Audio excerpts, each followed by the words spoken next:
That's one of the great gifts of perimenopause and menopause, that we're forced to think about it because we feel we notice our vulnerability. We have maybe aging parents, or unfortunately sometimes we have friends who don't make it through. And it focuses the mind. So what is my life about? Well, you can make of it what you may. Like often we can get caught in anxiety about it. Yeah. And it focuses our attention. So what are you going to do with yourself? I mean, my favourite thing, which I should do every morning, I think, is have a chat with my 89-year-old self, my deathbed self. Have a chat, people, with your deathbed self today in some shape or form. Journal it. Imagine her. What advice would she give you now?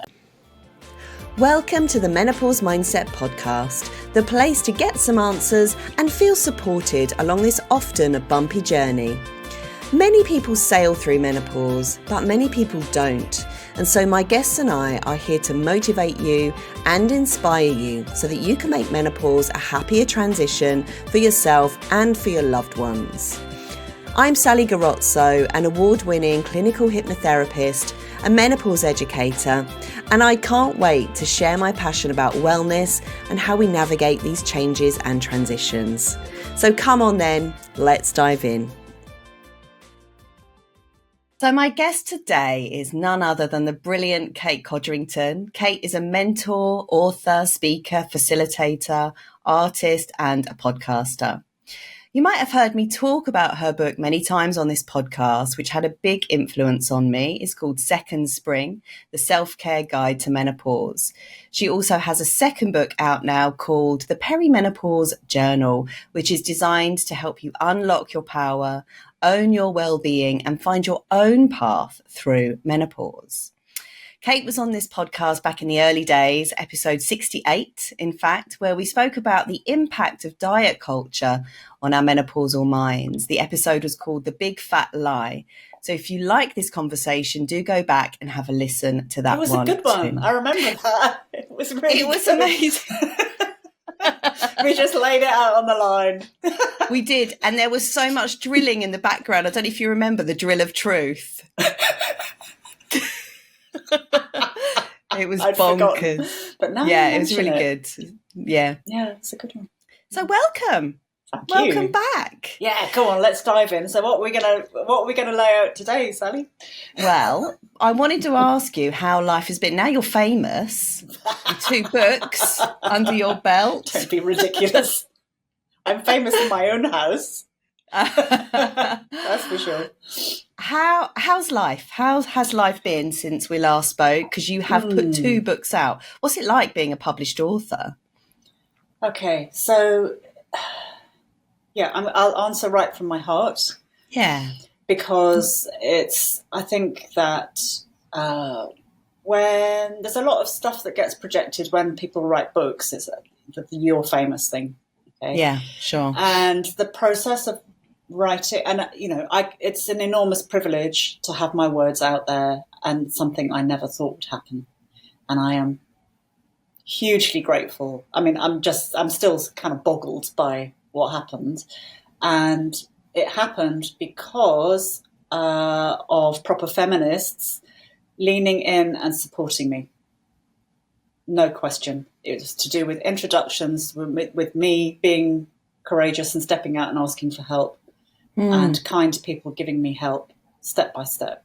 And the books have been supported in that way all the way through. So it's really a community effort. But the process of writing, particularly the first one, was terrifying. Was it? Yeah, really, really terrifying because of the visibility issue. Right.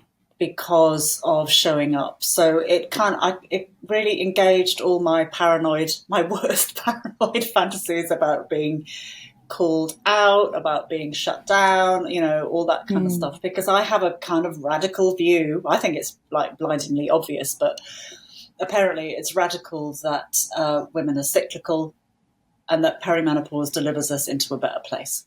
Yeah, it's a very different point of view. It's different from the mainstream, which we're going to get into in a minute. So I can imagine how frightening that must have been for you to put that out there, that kind of psychology element, that being in tune with there's nature. Body wisdom. I mean, that there's body wisdom, and that, you know, we need to buy less and do less and all this stuff that I think people really know deep down inside. Yeah.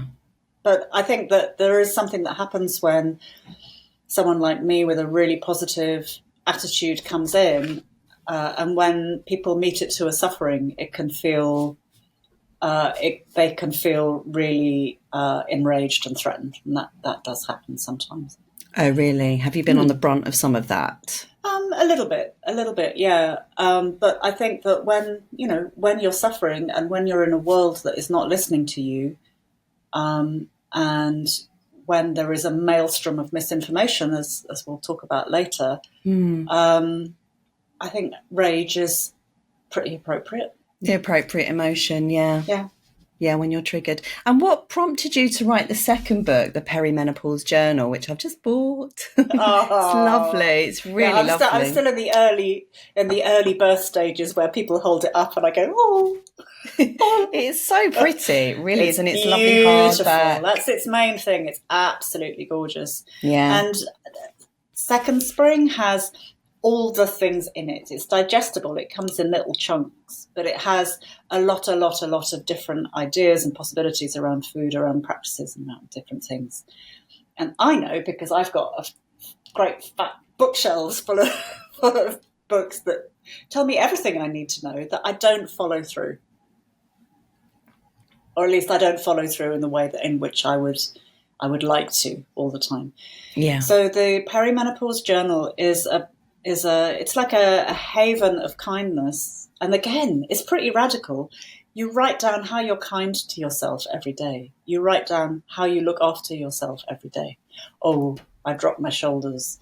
Oh, I put on my soft blanket and had right. tea, or whatever it is, so that at the end of each month or at the end of the year or each week or whatever, you can see the kindness that you bring to yourself. So it's kind of rewiring the brain. I love that because I think we need that recognition, don't we? It's so sneaky. And it's really beautiful. The publishers, David and Charles, did an absolutely gorgeous job. The illustrations are just gorgeous. Yeah. I love how you said that, sneaky, because it really is actually, isn't it? It's like you're getting someone to just do something every day, and then when you look back and read what you've written, you've seen, oh yeah, I have been kind to myself. I can be kind to myself. So it reinforces. It's conditioning, isn't it? Pavlov's dog thing. Yeah. Really gentle and forgiving and kind, and any therapeutic practice, whatever your modality, or as a practitioner or as a client, we know that we do small little steps, step by step, and it often looks like nothing. Yeah. Until you look back, and one of the first things you said to me when we just met just now was, "Wow, that is a lot of water that's gone under the bridge." Yeah. When we look back, we see how much has changed. Very true. It's that retroactive looking back. I always say to my clients, actually, change happens very slowly and invisibly. And it's only until you look back that you recognize change as we're going through. It sort of feels normal, unless there's a big thing that happens and we're thrust, a big trauma, we're thrust into having to change, like right now. Gentle change over time, I think, is the preferred way of doing it for our nervous systems. Yeah. And much kinder to ourselves. Yeah, reading your book, Second Spring, I had it on my headphones. I remember walking up and down the seafront going, oh my God, I just feel so validated by everything that you were saying. My muscles relaxed. Even listening to it feels like an act of kindness to yourself. So if you don't have Kate's book, you've got to go and buy it. It's absolutely so brilliant. Sweet. For me, as a kind of little...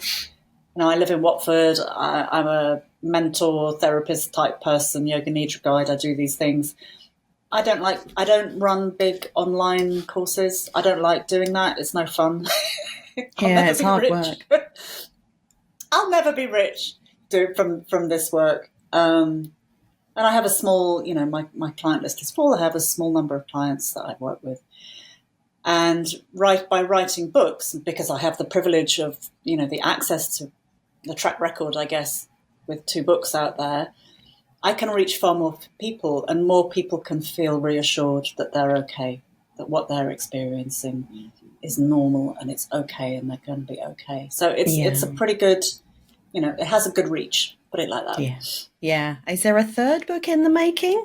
Yep, there will be. I want to write about postmenopausal creativity and death.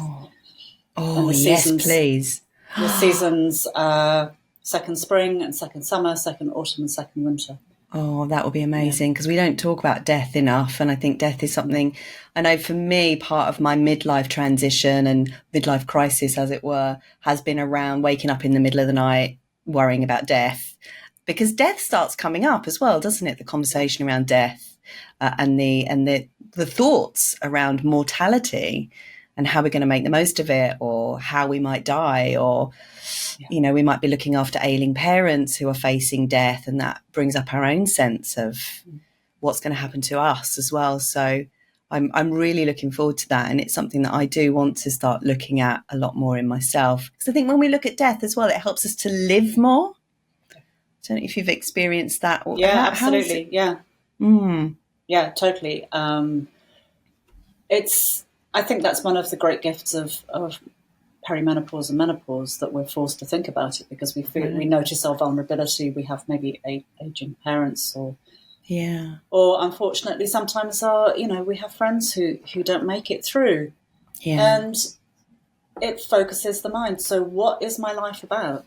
Well, you can make of it what you may. Like often we can get caught in anxiety about it, and it focuses our attention. What are you going to do with yourself? I mean, my favourite thing, which I should do every morning, I think, is have a chat with my 89-year-old self, my deathbed self. Have a chat, people, with your deathbed self today, in some shape or form. Journal it. Imagine her. What advice would she give you now? And she's like, there's your intuition right there. Boom. She always knows what you need to be doing. That is incredible. That is a very, very, very powerful image, actually. It's really simple. Anyone can do it. And you can titrate it as well. So if you are in a grief process and you're overwhelmed with a lot of charge in your life at the moment, then, don't do that. Listen to your body. But you can titrate it. You can do it in I wonder what my older self would think about this situation. Mm-hmm. And you can do it in a little manageable way. Yeah.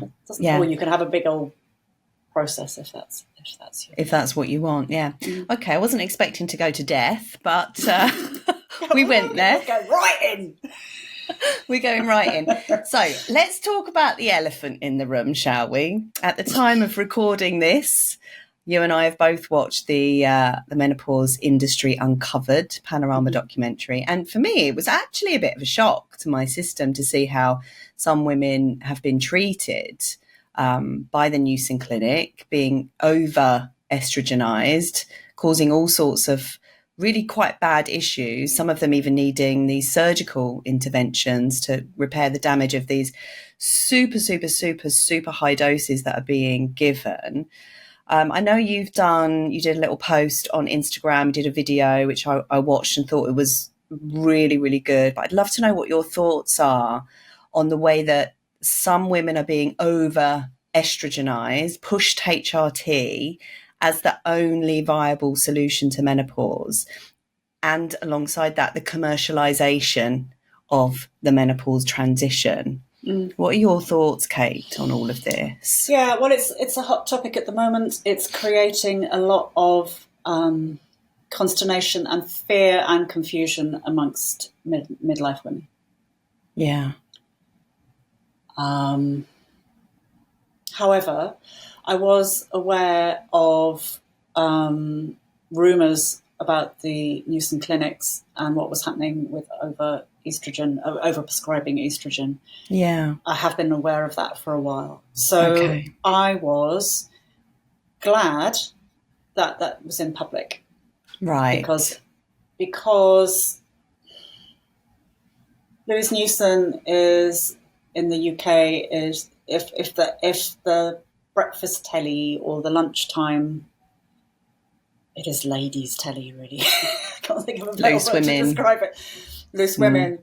Whenever they talk about menopause, they get her on. Whenever the Daily Mail or the broadsheets talk about menopause, she's quoted. So in the UK, the whole culture around perimenopause and menopause is kind of governed by her to a great extent. She has a lot of power. Yeah, she does. This power has made information available. It has made education available right across the board. You know, there's no question that her business has done a huge amount to educate and to bring perimenopause and menopause into awareness. Yeah, so I agree. There's a huge service that she's done. But but I strongly disagree with the way she views perimenopause. Right. Because she regards it as menstruation as the norm, you know, a menstruating body as the norm. And then in perimenopause, things are deficient. It's an illness. It's something to be medicated and treated. And postmenopausal women are then extra deficient because they have a different kind of estrogen. And she regularly quotes Robert Wilson's book, Forever Feminine, which I did have a little look at that. Don't Google this, people, because, you know, we don't want to encourage whoever's profiting out of this. We don't want to encourage them. But it's a highly misogynistic book. It was written in the 60s. And, you know, it's about the kind of feminine that is forever in the title, is the Stepford wife, subservient, quiet, in the service to men, you know, all this kind of bullshit, really. Yeah. Have you read it, Kate? No, I've read excerpts. I've not read it. I don't think I could cope. No, I read a little bit. I'm too sensitive. Yeah, me too. High sensitive. You don't want me to read the whole thing. No, yeah, absolutely. No. Me too. No, I did have a little look on Wikipedia and I was like, oh my God, I want to vomit. Really, just not. Yeah, and I was really surprised that you said that she'd referenced that book, because I was like, no one in their right mind would do that at this day and age. But she has a worldview that colours the female body deficient. And we are not deficient. It is the world that we live in that is toxic, that is causing all the problems. The misogyny, the hyperproductivity, the sort of soup of chemicals that we live in through personal products, I was reading about, clothes. Reading about clothes the other day. Fire retardants, all the endocrine disrupting hormones that we ingest in our homes and in our personal products, and the hyper-processed food we eat, and most importantly, in the ridiculously stressful lives that we live. And the way that we hate ourselves for being cyclical. We naturally have, you know, with our menstrual cycle, we naturally have more energy at ovulation and less when we're menstruating. And this rhythmic cyclical thing gives us access to special powers. That's what gives us more access to our intuition. It gives us more access to dreaming and to connecting with the spirit world in our menstruation. And it gives us more capacity to be superwoman and to multitask in our summer. And we just have more range. We have a huge range. Yeah. But it's seen as deficient. And this cyclical thing continues into perimenopause through our lives, when we become more sensitive in perimenopause to everything, to stress, to food, as our hormones fluctuate. And this is a good thing because it's teaching us to care for ourselves post-menopause. It's teaching us that we can't be like Donald Trump and be ever expanding and getting more and more. You know, we have this expectation that we're just going to do more and we're going to conquer the world, and that there's a second wave feminist lie about having it all that we kind of know that's ridiculous, but we're still kind of hooked into it, and we cannot have it all. And perimenopause is a corrective force that it's like for our self-employed listeners, it's like doing your profit and loss, like we know how much we love doing that. It's like, oh God, I can't believe how little money I make. Yeah. In that, we see how much energy we find out in perimenopause. That's my latest metaphor. Thank you for that. That's all right. Perimenopause, the profit and loss of life. We find what our out energy how much deficit is. Yeah, exactly. We find out how much we've given and what we've received in return. Yeah, how much is in the bank? That is betrayal. That is trauma. That is gaslighting. Right there. Yeah. But it's real. It's truthful, and that's because the estrogen progesterone balance physiologically shifts, so we get to see psychologically what's going on, and that's important. So what I'm getting from this is, when we go through the tumultuous time of perimenopause, the roller coaster ride, it's an opportunity for us to actually tune into what's there. But what the world is saying is that's a problem. This tumultuous energy that you're experiencing, these highs, these lows, this sensitivity, that's a problem. And as a result of that being a problem, here's a load of HRT. This will help you. And if it doesn't help you, you're not using enough of it. Put more on. And I think what they're saying is that there's something wrong with you because of these sensitivities. And the invitation is to go deeper within that and to explore what the sensitivities are requiring of you. Yeah. So I know I'm definitely more sensitive. I mean, even right now, as I sit here, this shirt that I've got on has been in a wardrobe where there's an air freshener. And it's a non-toxic air freshener, but it's still making me feel nauseous. And so we're talking about these sensitivities, and I'm like, yeah, I'm so hypersensitive. I have to get my husband to put his aftershave on outside now. He loves me for it, I bet. but yeah, but it's all of these things, isn't it? That it's like listening to the body. Yeah, and it's culturally, it's interesting. Robert Wilson aside, how estrogen has become the hot topic. It's all about estrogen. But what about progesterone? We need progesterone. And for people who are interested, go and look up the work of Professor Geraldine Pryor on progesterone, which is really interesting work. She's a Canadian researcher. Okay. It's really interesting stuff. Yeah, progesterone. I liken progesterone to having like a personal massage therapist with you all the time, a personal energy healer with you all the time. And when she starts to decline, it's like, oh, God, I don't have my resources.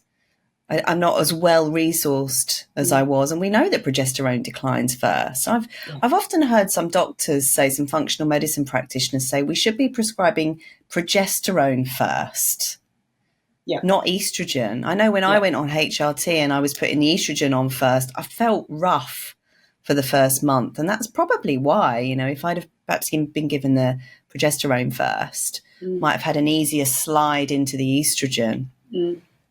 Yeah. I mean, HRT is not my speciality. No. So that's just not my thing. But as I understand it, if you hyperdose with estrogen, then the receptors become kind of numb out, so you require more. So for people who are interested, the recommendation from the endocrinologists is to start low and go slow. Yeah. Yeah. The other issue with Louise Newson is that she has been recommending HRT for things where there is no conclusive proof that it will help, like dementia, for example. There's no conclusive proof that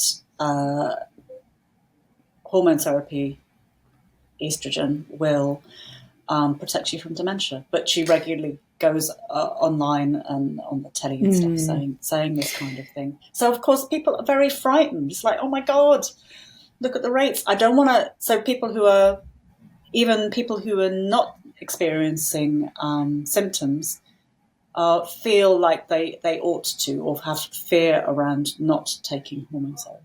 Yeah, they feel like they ought to be on it in order to prevent heart disease, osteoporosis, dementia. Yeah. It's like this kind of wonder drug, this panacea to prevent all of this aging, which probably ties into this feminine forever concept, as you were saying. Yeah. And, because of the paucity of research into older women's health, we don't know. There's so much we just don't know. Yeah. Particularly what the long-term effects of taking hormone therapy are. We just don't know because there's been no research. Yeah. We really do need more research into women's health, and hopefully it will come now as a result of this. I'd love to talk to you, Kate, dive into a little bit more about the inner seasons and the concept of the inner seasons. Because I think not everyone understands that we have these life seasons and what they represent. I know many people understand the idea of the weeks of our cycle being autumn, winter, spring, summer, but the concept of seasons through our life is something that you express so articulately. And I wonder if you could explain that in your own words and in your own language, what the seasons are. Well, today, Matthew, what I'm going to do is, sorry, it's a very boomer joke. Sorry, young people. I get it. What's it called? Stars in their eyes. Yeah. My friend used to call it stars in their ears. Brilliant. Anyway, today, Matthew, I am going to describe the seasons in terms of what our souls long for. Okay. So this is a slightly different take. So when you're a teenager, after your periods start, our souls long to have adventures in the world and explore who we are in relation to the world. When we're in our 20s and 30s, our souls long to be effective in the world, to have our particular gifts and skills and talents effective in the world, creating change, and to receive validation for that. When we are in our perimenopause years, our souls long for space, for rest, and for reckoning. Whoa, sounds a bit Old Testament, doesn't it? But we've already referred to that. It's this reckoning about the gap between who we are and how we've met. How have we lived so far? Where is that calling? And how was that met? And did I receive the validation? And in our, as we move through perimenopause and get more into our winter, the need is so clearly for rest and quiet. In that winter, that sort of deep menopause time, which so this is a sort of soul longing. And of course, our soul longings seldom get met. Which is why we kind of drag around these longings with us all through our lives. So perimenopause, being autumn, is a sensitive time, as we've mentioned. So in a time of healing and a time when the abuse that we received in our teens and our 20s and our 30s comes up for healing. Right. So it's these unmet soul needs that are resurfacing and asking for completion. And that feels like a crisis. That feels like we're falling apart. You call it separation in your book, which I thought was extremely poignant because it does feel like a tearing away. I know for me, it felt like, oh my God, I've lost myself. I don't know who I am. At the beginning part of this building process to who I am now, and where I'm going now, was just really quite tumultuous and very destructive. Actually, she was a very destructive force in my life, very angry, kicked the husband out, before he was my husband, shouted, screamed a lot, couldn't cope, got blind drunk on occasion. And it was incredibly destructive. And I guess that's like the volcanic energy, isn't it? Like the trauma, as you say, the abuse, like rising to the surface, and the sense of injustice in that. But I love that word separation. How did you come up with that?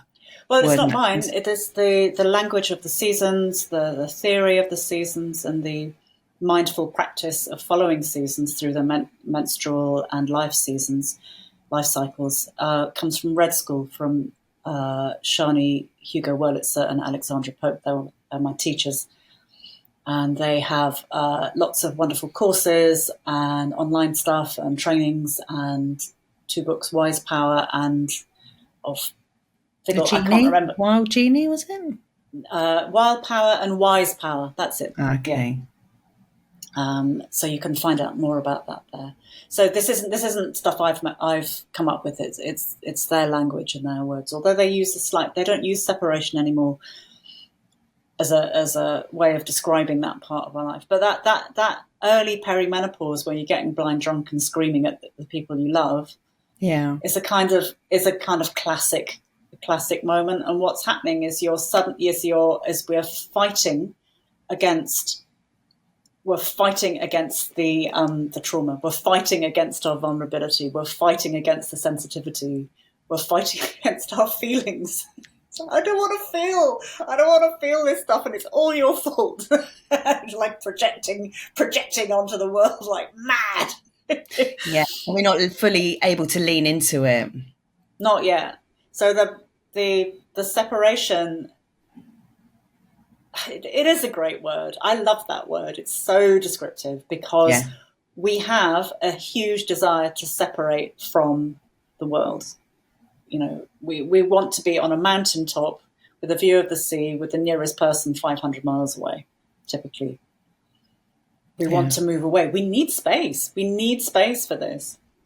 But also it describes the process of separating, and because we've talked about Louise Newson, I'll describe it as our estrogenated self, the kind of, and estrogen, we love estrogen. It does so much good, but it also makes us fawn. It makes us into people pleasers. It also makes us want to do lots of things for other people that are not in our interests. So this separation process separates us from that part of being, so that we can move into a fully actualized postmenopause. There you go. So that's like psychotherapy. That's kind of psychotherapy language. What it means is, you could say, being your best self, or letting go of the stuff that doesn't serve you. That's what it's for. And of course, we do it messily. We do it incompletely, because we're human.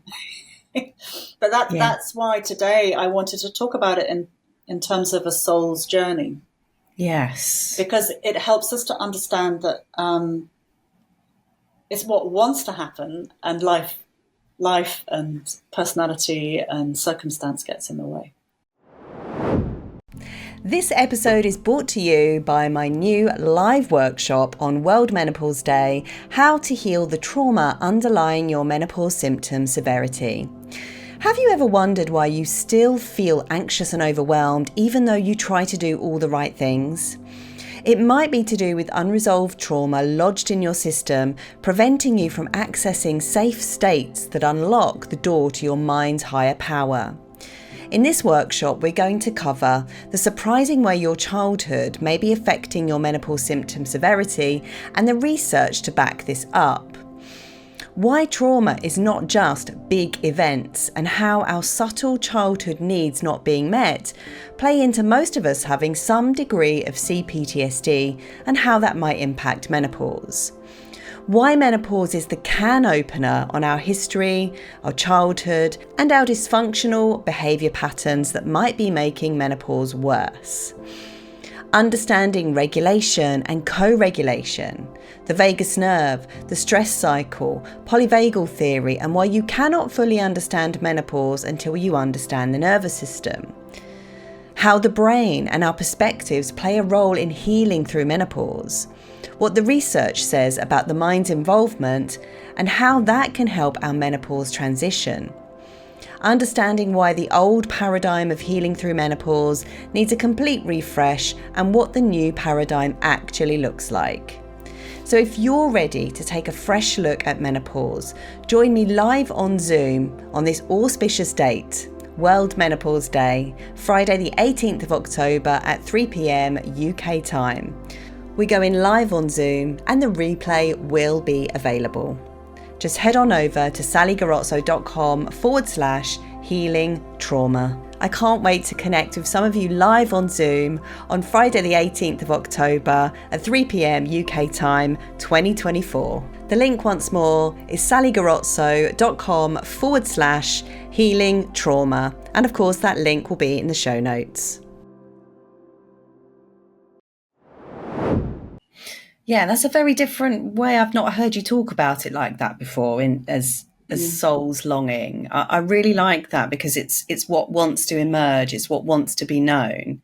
Yeah. And when that doesn't happen, I'm guessing there's probably some kind of grief that goes along with that. Yeah.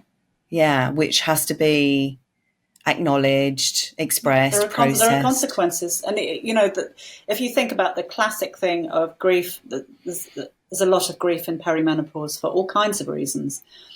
But the classic grief right there about not having maybe not having children, maybe never, oh God, and I'm a classic. I'm a late bloomer, I never really achieved what I wanted to. No one really saw that skill, or I could never really quite find the way of expressing myself that matched in the world and was seen in the world, and that kind of awful feeling of feeling less than, feeling smaller than, and you'll hear this a lot from people in perimenopause, and now it's too late. Yeah. Which is of course not true. But it has that feeling of I missed my chance, my summer chance, where my soul wanted to be recognised in the world, and now it's too late. Yeah. Well, the good news is we get a second go-round. We get a second spring and a second summer and a second autumn and a second winter before we shuffle off the earth. So it's not too late. Shuffle off. My slippers. Go to the other plane of existence. Yeah. That's such a beautiful way of putting it.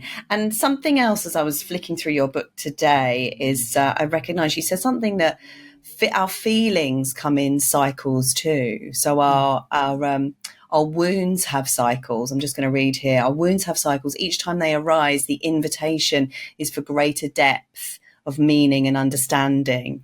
I really, really like that because we do have these little echoes, don't we? And often with some of my clients, I hear them say, I thought I dealt with this. And it's like, well, you dealt with it in that context back then. Now you're dealing with it again in this context. Yeah. Well, again, there's a sort of medical model linear expectation that, oh, well, I had this issue with my mother and then I went to therapy or transformational therapy or hypnotherapy, or I went to see my mentor or whatever. Yeah. And so that's sorted now. Yeah. But of course, we're human. We have this imprint, and then it gets exactly as you said so articulately. It gets expressed in a different way every time, and with a different reflection. And it's part of who we are. And hopefully, over time, its grip won't be so tight that we can have a bit more softness around it, a bit more choice in how we respond. We can be a bit less charged, maybe. That would be nice. Yeah, it sort of loses its grip over time, perhaps. Yeah. When you talk about winter, now this is something interesting because I think I'm in my winter now. I haven't had a period since March. And so it's been a long time without a cycle, although there are other cycles, obviously. There's the day and night cycle. There are the moon cycles that I'm terrible at keeping in alignment with, but I'm trying. You refer to winter as emergence in your book. I thought winter was more of like a squirreling away and, reflecting and dreaming. Why do you refer to it as emergence? Yeah, this is it's a bit misleading. It's not a very helpful word to describe it. But let me try and give you an example. So towards the end of our deep menopause, when we've kind of made friends with our sensitivity, you could say it like that. When you have a sort of a better working relationship with your sensitivity, with rest, with nourishment of all kinds. Because autumn and winter are not socially acceptable seasons in our lives, because we're expected always to be spring and summer, even though we know we need to rest and nourish ourselves, we will still feel the impulse to, well, I'm perfectly fine now, I'm post-menopause, I'm going to go off and get in a car. I'm going to go off and do something completely bonkers because I can, right? Yeah. And then we find our edge. So it kind of describes the desire to emerge. Okay. To rush out of the cave. If it's like hibernation, then rushing out of the cage into the sunlight. And typically, we want to do it too soon. Okay. So our task in that phase is to sit and receive. So that means receiving information, receiving intuition, receiving, and probably people will still be inviting you to do, or maybe new exciting things will be dropping into your life, new relationships or new projects, new stuff. And our task is to take them in as nutrients. Oh, okay. To fill ourselves up. I mean, you might engage with them, you might not, but the quality of taking in nutrients to nourish ourselves rather than taking in nutrients to then instantly give them away by servicing other people. And for me personally and with my clients, that's quite a long and wibbly wobbly process at this place where you are. It seems to go on forever. It feels unreasonable that you're still needing rest. Likely enough, but it goes on. I'm just plugging my Yeah, that's fine. I think this is where I'm at, because when I talk to my therapist, I'm always like, I did it again. I burnt myself out again. Yeah, and she's like, normal. Okay, that's exactly that is it. That is the thing that we do. So you did it again. So it's kind of like testing how full you are, testing how resourced you are within that situation at that time of year, at that time of moon, with that project. So it really is, what we're talking about is like a behaviour change, isn't it? It's a fundamental sort of behaviour change that we're going through. Well, I say a behaviour change, it's a psychological change, a nervous system change, habit change, a perspective change. And I suppose the way to do it, the way to have it happen less bumpily, that's a really inarticulate way of saying it, but you know what I mean, is to do the journaling and do the reflecting and live cyclically. Look at what the moon phase is and look at what's happening in your body in relationship to the moon phase and what you've eaten. And this is why I guess we need to be much more reflective at this point, because that's a full-time job right there, isn't it? Yeah. And it could be a full-time job, but it doesn't have to be hard. So we'll find, I think, once we finish menstruating, we lose our, whatever your relationship to your menstrual cycle was, we lose an anchor. We lose rhythm in our life. So one of the things that we can do is to feel into what kind of season do I notice right now? So talking to you now, it's being recorded. My cortisol's quite high. I'm quite up. I'm quite summary right now. Yeah. I'm about validation, about my work being seen in the world. It's all summer for me. Yeah. Right now. So how do I care for that? Well, I can make sure my feet are on the ground. Mm-hmm.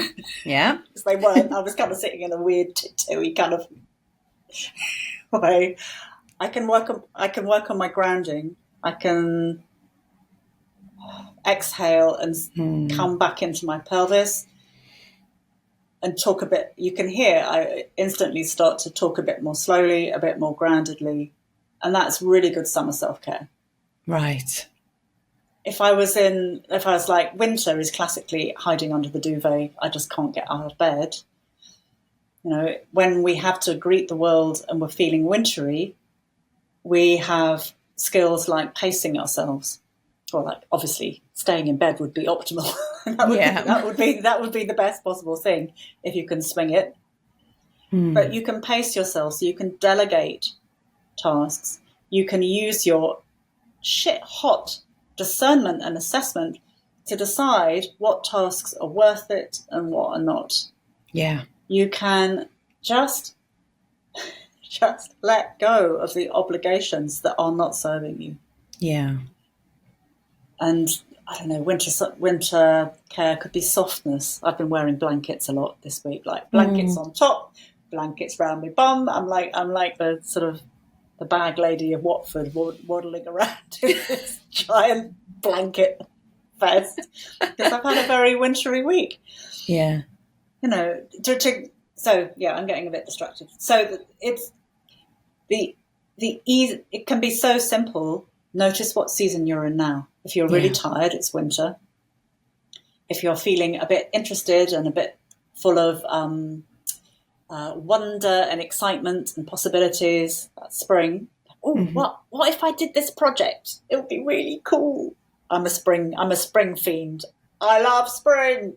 I don't like following through.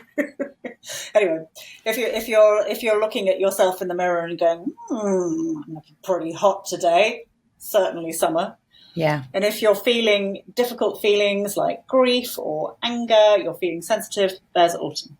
Yes. How can you care for this season today? Yeah. That's it. Yeah. Okay, so maybe I was approaching it from a type A personality point of view. The idea that getting through this menopause malarkey, is a job, it's a full-time job, but actually within that, there's a lesson in that. Even the way that we approach the work of menopause is highlighting, it's not even work, but the flowing through menopause is highlighting these sort of personality traits that might not be favourable actually as we flow through. We need to do less.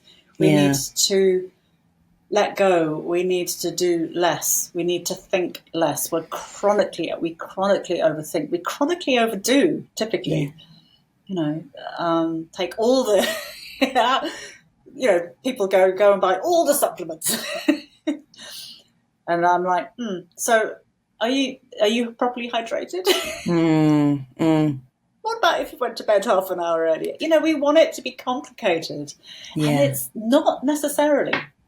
Yeah, absolutely. So tracking through your days will show you this. Will show you this kindness. And do you recommend writing it down, or do you just recommend noticing within yourself, or a little bit of both?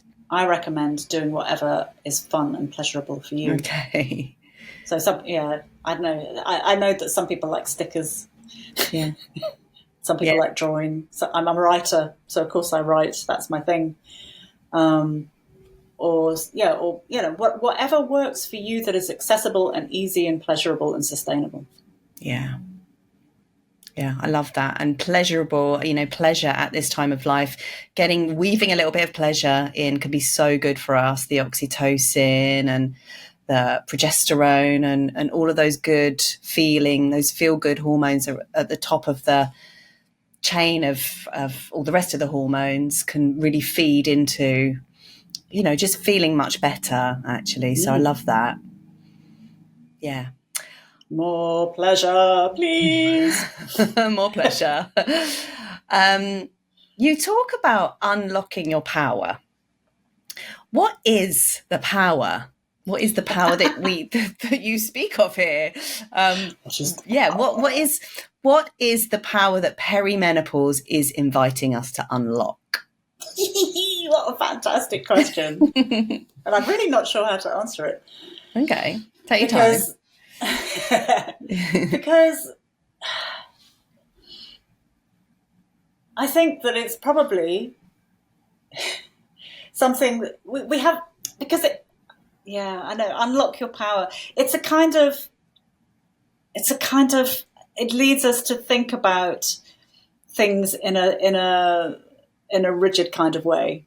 So if I think about power, then I think about power being misused instantly. And actually, what I observe emerging as I sit with people as they move through their perimenopause journey, the power that they have is the power to forgive themselves, is the power to accept their vulnerability. And there's often a sort of power of a prepubescent girl, her nerdiness. So it's about reconnecting with that nerdiness and allowing it. And of course, that nerdiness was shamed, that nerdiness was ridiculed, was locked away because we had to do whatever your culture led you into, whether it was getting A grades or A stars or riding a pony or getting, a boyfriend or whatever, being acceptable to heteronormative stuff. But how about if we really embraced that little girl? And that is power, because that is, that's an acceptance of who we really are before we all got messed up with being grown-ups. So when I see older women and I'm like, oh, I want to be like you. So I got really lucky a couple of weeks ago and I went to see Patti Smith. Oh, wow. In Oxford. I know. Okay, so she's your idol, isn't she? One of your idols. I just cried. Oh my God. She's actually there on her face. I heard you. It still brings tears to my eyes. Oh, bless you. Yeah. Because she is absolutely herself. And she is passionate.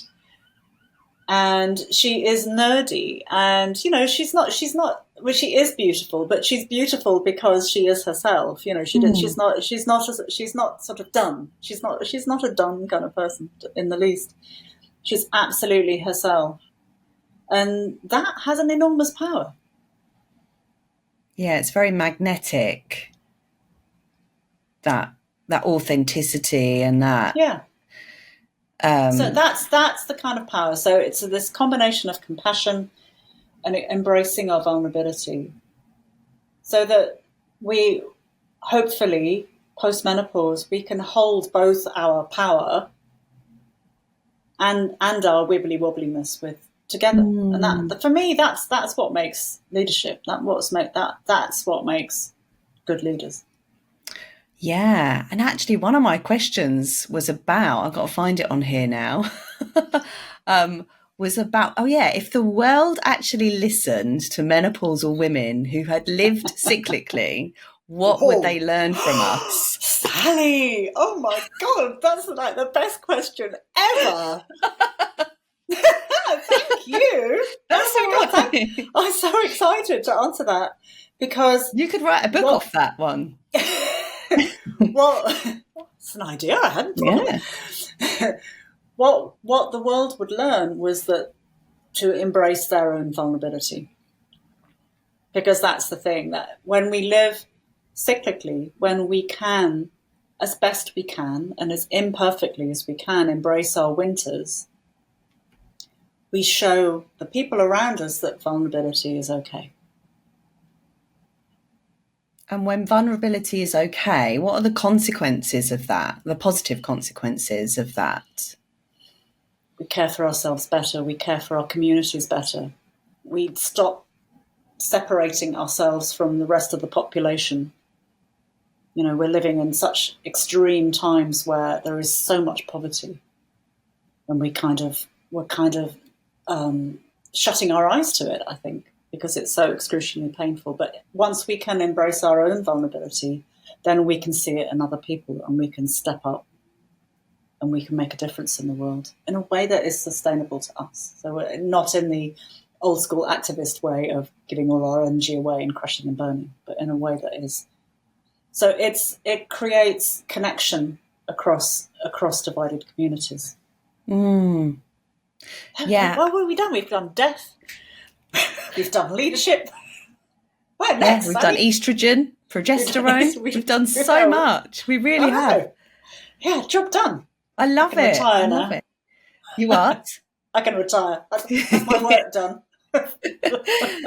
No, I think it's really good. I think we get to understand the autumn and winter, you know, those autumnal moments, those wintry moments, the reflection, the anger, the rage. There's utility in that, you know, they're not just redundant emotions. There's wisdom in that, you know, there's real wisdom in those strong feelings. And yeah, they may come out messily and get directed, you know, at the wrong person and stuff. But there's such wisdom in that rage because it's justified.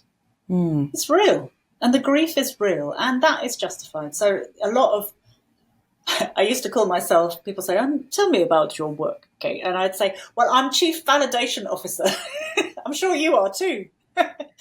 Oh, you really are, yeah.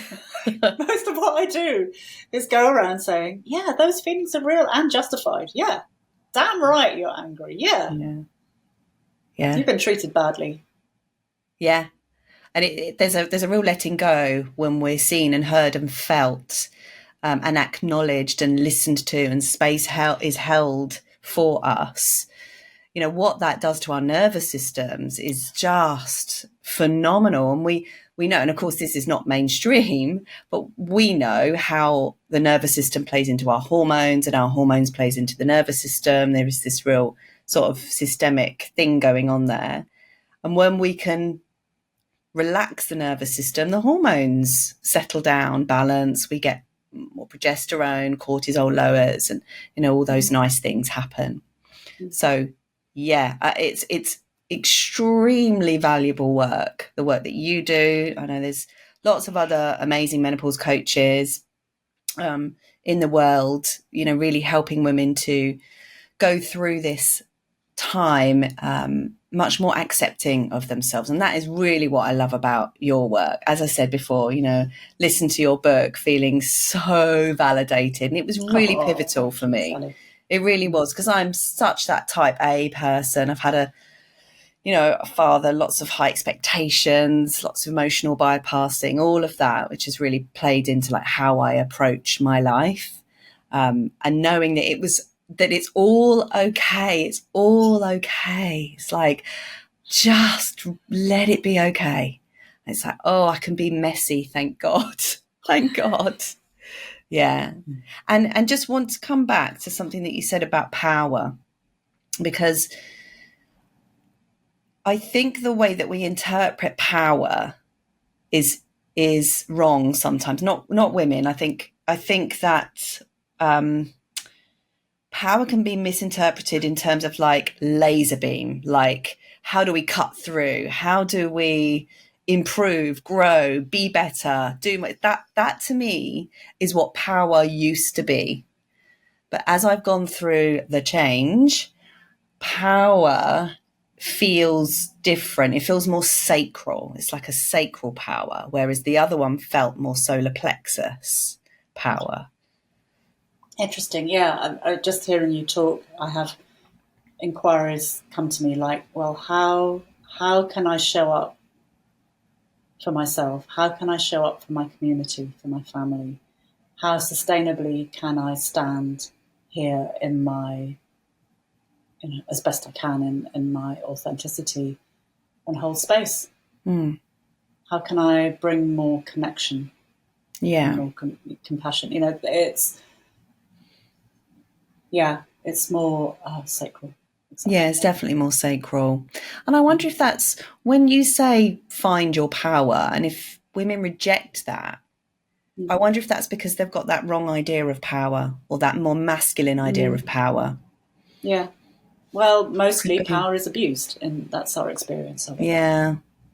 So this is a different kind of power that you're really helping people to understand, and I love that. What a lovely conversation. Do you have any final thoughts? Any final thoughts that you would like to share to people listening to this today? Yeah, I, just to remind people that whatever they're doing, however they're managing their transition, you're doing really well. Like whether you're taking HRT, hormone therapy, or you're not taking hormone therapy, or you're, whatever you're kickboxing, or you're pole dancing your way through, or you're raging your way through, or you're sleeping your way through. You're really doing okay. That isn't, because of this seasonal map, the problem with having an archetypal map is that people think that that's the correct way to do it, because we seize on it as like, oh, so I have to do it like this. But of course that's nonsense. It gives you a flavor, it gives you an idea of what's required, but you do that in your own way, and that's really good enough. Enough with the criticism already. Yeah. Enough with the rules. Yeah. I love that. Bugger that, Robert Wilson. Yeah. Stick 2 fingers up at that book, blimey. Okay. Yeah, we've done that. Yeah. Do it your way. Yeah. Perfect. Well, a lovely place to end. Kate, do you have a special offer going on at the moment? Is there 20% off something? Oh, you darling. Yes, I have not only one, but 2. Oh. So you can have a whole year of monthly yoga nidras at 30% off. Wow. So they're live. You get to tell me what you want to hear. It's like a bit like a hypnotherapy script. You say, I need to hear this. And I say, righto. Put them in. So we co-create this guided visualization and body scan for you every month. So there's 30% off that at the moment. And wonderful. If you're interested in the seasons and want to understand more about how to chart, then there's the Perimenopause journal, of course, or if you prefer to listen to things, or if you like video, then there's an online course called the Perimenopause Starter Kit, and that is 20% off. And with the code, let's see if I can remember what it is, Peri20, I think, but we'll put it in we'll put it in the show notes, yeah. Correctly, probably.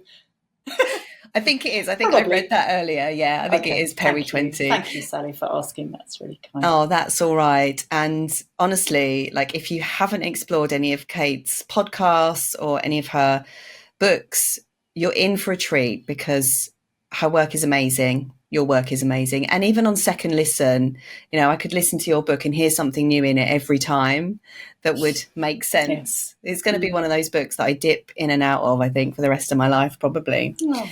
So, Kate, thank you so much for spending this hour with us. It's been a delight. I wonder what we're going to talk about next time. I wonder. Who knows? Who are we going to take down? We've done the diet industry. We've done the HRT industry. Well, no, a certain person. But yeah, I wonder what it'll be next time. So I'd love to know what your biggest takeaways were. Be sure to leave a comment below and subscribe, like and share. Just so you know, not all podcasts are uploaded here. So if you want the full array of episodes, head on over to Spotify or Apple and search The Menopause Mindset. You also might like to come and find me on Instagram, Facebook, LinkedIn or TikTok. Just search at Sally Garozzo Mind Mentor. All right, folks, thank you so much for your support and attention. It means the world. Have a great week and I'll see you next time. Bye for now.